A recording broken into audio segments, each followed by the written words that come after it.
Donc du coup, je viens vers vous, devant vous, pour vous parler un petit peu de notre état de la justice. Alors il y a pas mal de vidéos qui circulent actuellement, notamment d'anciens magistrats, d'anciens avocats, qui dénoncent des choses extrêmement importantes.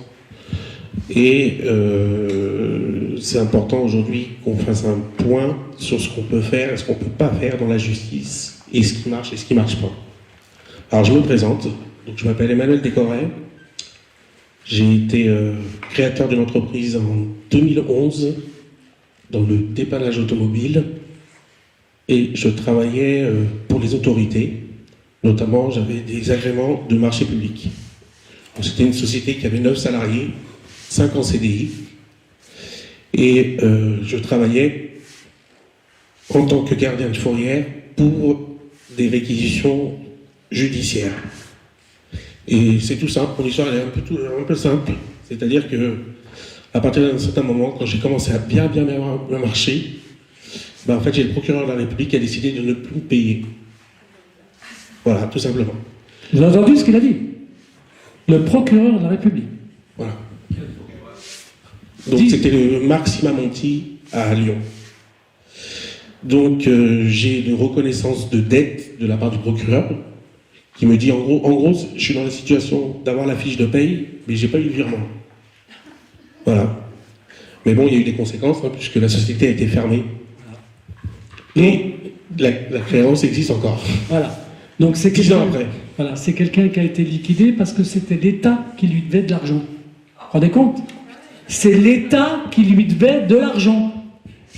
Et vous verrez dans la vidéo avec Emmanuel Macron que je le tiens au courant de ça. Et à l'heure d'aujourd'hui, j'ai eu 6 de ces ministres qui m'ont écrit en me disant votre dossier est en attente. Mais ça fait 10 ans. Voilà. C'est formidable. Ouais. De ça, il y a eu des conséquences, des dommages collatéraux comme vous avez tous eu. Notamment, je me suis retrouvé à la rue pendant 2 ans. Et évidemment, comme j'avais plus d'argent, on m'a piqué mes enfants. Voilà. Voilà le triptyque infernal, pas d'argent, la rue, pas d'enfants. Vous avez vu?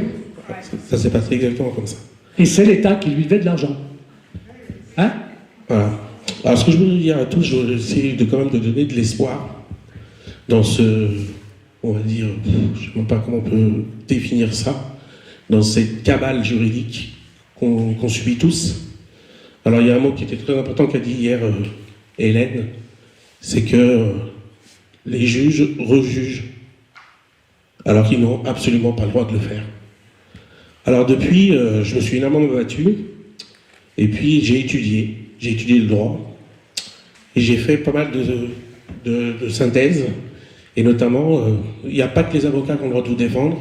D'ailleurs, dans un tribunal, vous pouvez vous faire défendre par n'importe qui est bien sûr majeur. Voilà, vous pouvez vous faire défendre par n'importe qui. Mais il y a une situation un peu particulière, c'est la situation des syndicats, car les syndicats, ils ont le droit d'ester en justice. C'est-à-dire, c'est exactement l'équivalence d'un avocat. Voilà. Tu peux donner un exemple, par exemple, sur ce qu'on a fait?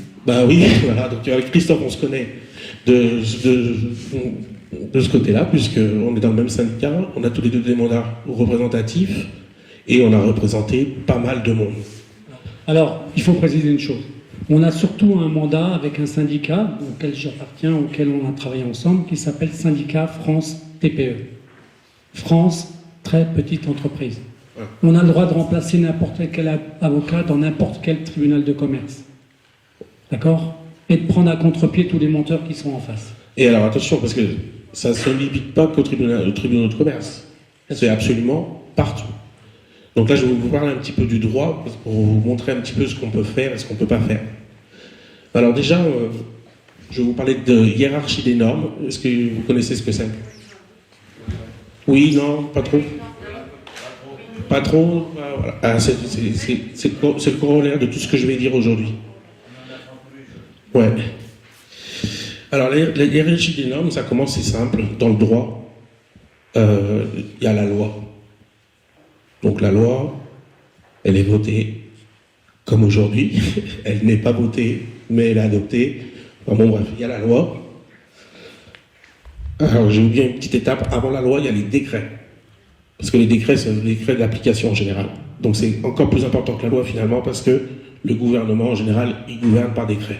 Parce qu'il n'a même plus envie de s'emmerder à faire des lois, qui justement, avec le pataquès que ça fait à l'Assemblée, ne veut pas faire ça. Donc décret, loi, après la loi il y a la Constitution, et après la Constitution il y a les conventions internationales. Voilà, ça c'est des choses qu'il faut bien avoir en tête, parce que la France, en gros, viole les conventions internationales du matin au soir. Donc on peut les bloquer qu'avec ça.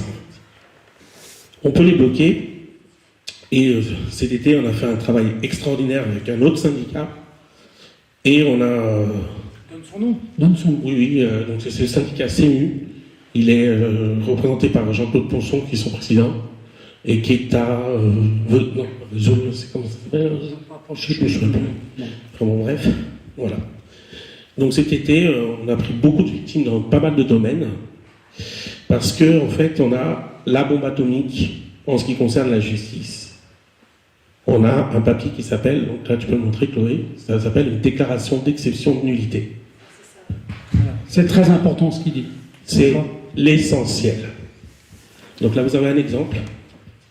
C'est très important, c'est un papier. Alors, on parlait de mots hier, et ce qui est très important, c'est que ce n'est pas une procédure juridique, c'est une déclaration. Comme la déclaration des droits de l'homme. Enfin, voilà. Donc ça, c'est marqué dans le marbre. Cette déclaration, elle a pour effet que, vous voyez, tout en haut, il y a donc la déclaration d'exception de nullité. En dessous, vous avez le jugement qui est cité, donc avec toutes les références. Et ensuite, il y a le pour, il y a le contre, et voilà. Après, on va rentrer dans les violations. C'est-à-dire que quand vous avez un jugement, je vais prendre un exemple précis. Quand vous avez un jugement, par exemple, qui n'est pas signé, ce qui est dans 90% des cas, voilà. Quand il n'est pas signé, notamment par le greffier, le jugement n'est pas exécutoire. Vous entendez ce qu'il dit? Il y a plein de gens qui ne savent pas ça. Mais bien sûr que c'est dingue, mais c'est pour ça que c'est important que ça soit filmé et que ça soit balancé, pour que plein de gens le sachent. Voilà. Donc... Et ça a été découvert par des petits professionnels du droit, qui ne sont même pas des avocats, même pas, ils deviennent juristes par la curiosité. Non mais les avocats, ils sont plus pareils si on fait savoir ça. Aucun, attends, tu vas voir. Aucun avocat ne vous dira ça. Exactement. Aucun. Évidemment. Donc retenez bien la procédure, comment elle s'appelle. Voilà. Alors, je reviens un petit peu sur la généralité de la cause entendue, de ce que j'appelle ça. C'est-à-dire qu'on peut avoir des plaintes, on peut avoir des ordonnances, on peut avoir des jugements, on peut avoir des arrêts, on peut à la limite avoir des pourvois. À chaque chose, ou même des saisies. À chaque fois que vous voulez contester une décision, et que vous trouvez que vos droits fondamentaux ont été violés, vous pouvez la faire annuler d'office. Parce que tout magistrat qui viole la loi, les droits fondamentaux, dans les conventions internationales, sa décision est annulée d'office. Voilà. Voilà. C'est beau. Répète-le encore une fois, pour que les gens l'entendent une deuxième fois. Est-ce que vous Alors. connaissez ça par écrit? Mais tu auras ça. Non seulement ça va être par écrit, ça va être en vidéo, ça va être publié, et il y aura tous les exemplaires à disposition. Mais on peut tout faire tomber. Ben bien sûr. Évidemment. Évidemment. Bien sûr. On est là pour ça d'ailleurs. Hein. On est là pour ça. Alors, pour la petite histoire. Oui, attends. Excuse-moi Emmanuel. Oui. J'ai moi aussi juriste, simple juriste bénévole depuis X années, de mettre un bémol à ceci parce que effectivement la hiérarchie des normes, on doit la respecter, mais déjà depuis 2 ans au travers de la pandémie, les avocats ont inventé toutes ces conventions internationales qui ont été violées par nos gouvernements, et les juges qui l'entendaient ont toujours rejeté leur requête. Donc ce n'est pas systématique. Non. Attends. Je répète, c'est pas une requête. C'est pas une requête du tout. C'est une déclaration. Ce mot-là est fondamental. C'est pas une requête, c'est pas une procédure, c'est pas une plainte, c'est une déclaration. Et d'ailleurs, tu la présentes à Alors justement. Tiens, Chloé, est-ce que tu peux me mettre la suite, les lettres d'accompagnement? Parce que je vous montre des exemples, et puis je vous dirai ce qu'on a fait et les résultats qu'on a eus, parce que quand même, il faut quand même que je vous présente un peu la perspective de tout ce qu'on a fait quand même. Donc là, par exemple, là, cette lettre d'accompagnement, donc il y a quand vous faites la déclaration d'exception d'utilité, vous devez l'envoyer à plusieurs destinataires. Et notamment, le seul responsable dans toute l'Union européenne qui peut contester une déclaration d'exception d'unité, c'est le président de la Cour de justice européenne. Et s'il ne le fait pas dans les 2 mois, votre déclaration est enregistrée obligatoirement. Donc, ils vous enverront jamais un récépissé, parce qu'ils ne veulent pas le faire, parce qu'ils ne veulent pas vous laisser de traces. Mais de fait, on fait tomber les jugements comme ça, et on n'arrête pas de les faire tomber d'ailleurs. Et d'ailleurs, on est très embêtés parce qu'on est menacé maintenant. En fait, on essaie de nous infiltrer pour qu'on arrête de faire tout ce qu'on est en train de faire, en fait. Parce que ça ne va pas que là, parce qu'il y a la déclaration d'exception de nullité, mais suite à la déclaration d'exception de nullité, on dépose des plaintes, et après, on cite à comparaître les gens. Les juges qui ont pris ces décisions. Voilà. Donc la perspective. Alors attends, est-ce que tu peux remonter un petit peu? Donc il y a la liste des destinataires, et là, on reprend un petit peu ce qu'on dit. Donc par exemple, là c'est le conseil de la magistrature, la secrétaire générale. Donc il y a 8 destinataires de la déclaration d'exception d'unité. Voilà. Et il y a la Cour pénale internationale, bien sûr. Parce que c'est une violation des lois, c'est-à-dire que le juge qui a pris cette décision, bah, c'est un criminel. Hein. Moi, j'ai pas peur des mots. Donc clairement, puisque en général, là, dans tous ceux qu'on est dans la salle, qui a été victime d'un faux en écriture ou un faux en intellectuel? Ah, il n'y a que ça comme bras qui se lève. Voilà. Voilà. Donc, je rappelle, c'est un petit rappel quand même, qu'un faux en écriture authentique, public, intellectuel, écrit, aggravé, c'est criminel. Donc, en fait, vous êtes tous aujourd'hui, moi le premier, victimes d'une tentative d'assassinat en bande organisée. Voilà. Donc quand on leur envoie ça, ils sont pas contents. Alors, il y a des réponses qui sont drôles, puisque souvent ils nous disent, bah, prenez un avocat. Elle est belle la baille. Voilà. En gros, ils nous répondent à peu près. C'est de l'humour noir, hein, excusez-moi. Si. Excuse-moi, mais Emmanuel, c'est ça. Mais c'est vrai, bon. C'est totalement ça. Alors, je vais revenir un petit peu sur les faux, parce que les faux sont extraordinaires. Je vous donne juste un exemple, après je ne veux pas essayer d'être trop long. Là, Chloé, est-ce que tu peux me montrer l'assignation? Alors, moi, j'ai fait un truc fabuleux à Lyon.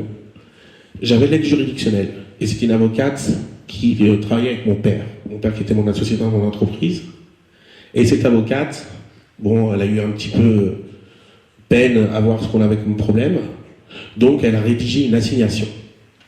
Donc c'est elle s'appelle Maître Agnès Prudhomme, vous voyez, avocate, toc machin, blablabli. Elle a fait une assignation, donc pour mon entreprise, qui fait 32 pages. Voilà, c'était juste pour vous montrer le document. Il fait 32 pages, on a mis 1 an, et on a travaillé à peu près 10 heures par jour, même le dimanche. Voilà, on a répertorié toutes les fautes de la justice, tous les dysfonctionnements et toutes les preuves dans ce document. Il y a 600 pages de pièces. Donc l'assignation fait 32 pages, 600 pages de pièces. Voilà. Emmanuel, est-ce que c'est un modèle que tu prépares pour tout le monde? Ça peut être Non, mais pour l'idée. En fait. Si, parce qu'il y a quand même énormément de jurisprudence qui sont importantes pour tout le monde. Hein. Oui, c'est presque, oui, c'est important. Alors, c'est pas ça que je voulais, de ça que je voulais vous parler. C'est, maintenant, tu peux montrer l'ordonnance.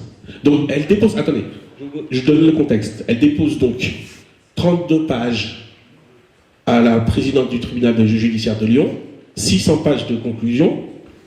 Elle dépose ça le 9 mai 2017 à 14h, et à 14h30, elle m'envoie un mail. Alors, tu peux montrer l'ordonnance? vous allez tomber par terre. Parce que là, on rentre dans l'extraordinaire. Voilà. Voici ce que m'a répondu le tribunal. Voici l'ordonnance, écrite à la main. Il n'y a pas mon nom dessus.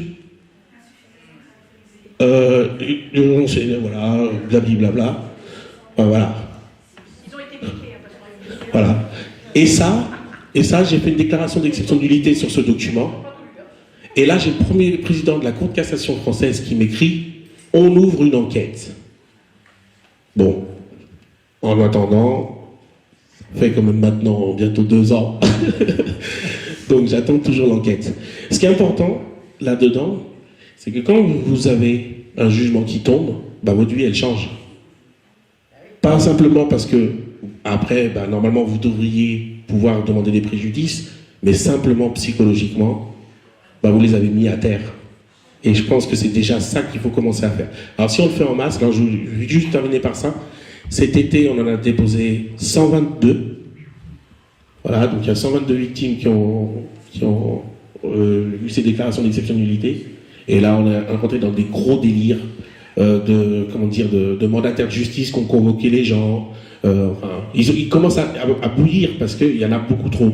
Là, Dupond-Moretti a dit l'autre jour sur RMC qu'ils avaient un tellement grand nombre de dénonciations qu'ils n'allaient pas pouvoir faire face. Voilà, on en est là. Mais ça, on est sûr que c'est par rapport à nos documents qu'on en est là. Donc on continue.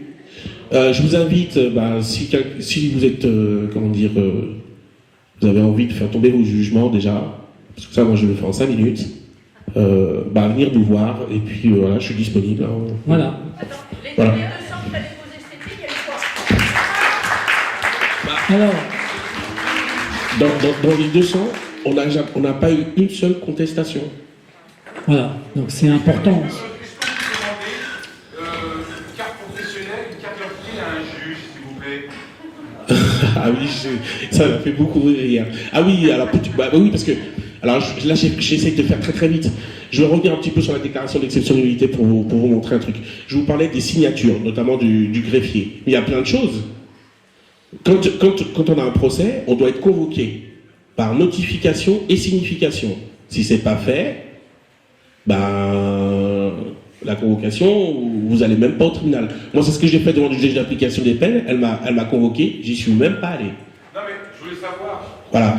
Tu me parles du... Si on passe devant un tribunal, parce qu'on a peur, on peut passer devant un tribunal. Ouais. Mais La première chose, quand on passe devant un tribunal, il faut demander le mandat au juge et sa pièce d'identité. Et s'il ne le fait pas, vous pouvez repartir les mains dans les poches. Il n'a rien à dire. le juge, il n'est pas tout seul, il est toujours avec. Ah mais à tous, même greffier.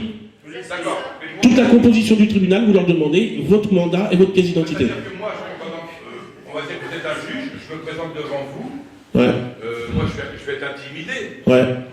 Mais faut pas...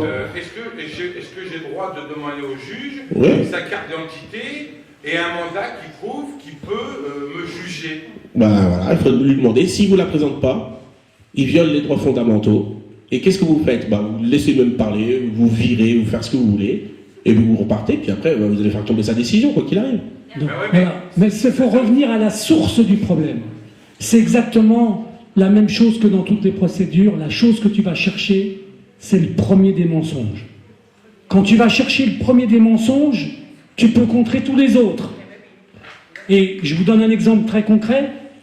Dans les liquidations judiciaires, pour parler que de ça, le premier des mensonges, c'est le dernier rapport d'un mandataire judiciaire. C'est le premier des mensonges qui provoque une liquidation judiciaire. Donc là, Si tu vas chercher ça, le premier mensonge, tu es capable de contrer à peu près tout. C'est comme pour le placement des enfants. attendez, C'est comme pour le placement des... Alors, quand je parle des violations des droits fondamentaux, il y a des principes simples. Il y a le droit à la défense. Donc déjà, si vous êtes représenté par un avocat, vous avez le droit à un procès équitable. Donc avoir des conclusions écrites avant le procès. Sinon, si vous n'avez pas ça, ça sert à rien. oui, mais là, Vous avez le droit au contradictoire. là, Normal, ça c'est la base, quoi. la question, elle est simple. Ouais. Des gens qui n'ont pas été très instruits, ou des gens comme moi, quand on, pour X raison, on est présenté devant un tribunal, Ouais. on peut dire, monsieur le juge, veuillez me présenter votre carte d'identité, Oui, votre carte professionnelle. oui. On a le droit de demander ça. Oui. Oui, c'est un droit. C'est la Faut première l'appliquer. C'est la première chose qu'il faut que tu lui demandes. Non, mais les juges qui sont à côté, enfin les personnes qui sont à côté de lui, on a le droit aussi de leur demander Oui. à tous ces Oui, magistrats-là. oui. Bah, juste savoir si Et même et surtout le ministère public, surtout le procureur et le procureur général. Parce que, en fait, je vais vous le dire comme je le pense, mais tout ce qui se passe dans notre pays, c'est fait par qui? Par le parquet. C'est le procureur, le ministère public qui valide les fonds d'écriture, qui valide les fausses plaintes, qui vous poursuit ou qui vous poursuit pas. C'est schizophrène ce qui se passe en France. C'est-à-dire qu'on a le procureur. Alors, en plus, on nous parle d'indépendance de la justice. Parce que quand vous en venez aux politiques, quand les politiques, vous les mandatez, vous leur dites j'ai eu cette décision, elle est complètement débile, ben, ils vont dire la séparation des pouvoirs. Mais qui est le garant de la justice? C'est le président de la République. Et qui nomme les procureurs et procureurs généraux? C'est le président de la République. Sur le décret dont je vous parlais tout à l'heure. Donc aujourd'hui, quand vous avez un procureur qui a été nommé par décret par le président de la République, eh ben, vous pouvez dire que dans ton procès, ce procureur ne m'a pas donné son mandat, ne m'a pas demandé sa représentation, donc je fais annuler le jugement. Donc ça veut dire que si vous parlez de décret, ça veut dire que